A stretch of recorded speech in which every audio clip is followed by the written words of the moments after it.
పాలిచ్చే బర్రెను ఆయన అమ్మేసి దున్నపోతుని తెచ్చుకున్నారు.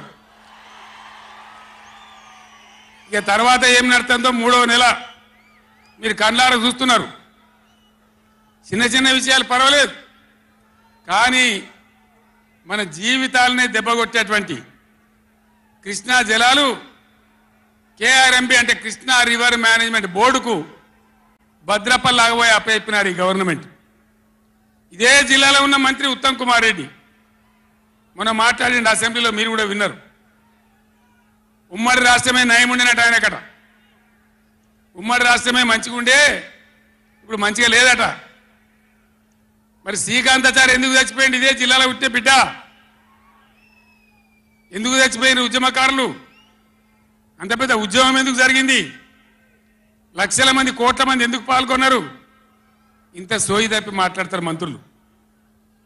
గవర్నమెంట్ వస్తే ఏం చేయాలా? పోయిన భద్రపల్లెక సంతకం పెట్టిండ్రు, దాని మెమోరాండం దొరికింది.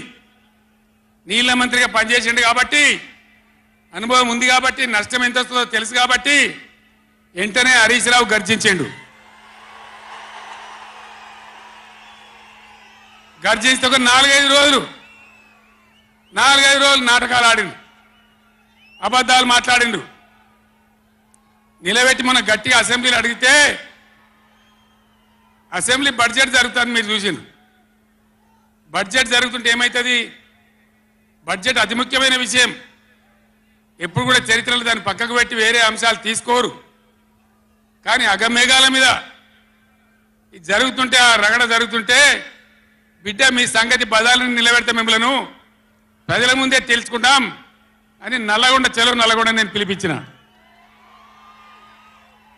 ఎందుకంటే నాకు చేతనైనా కాకపోయినా నా కట్టె కాలే వరకు తెలంగాణకు అన్యాయం జరిగితే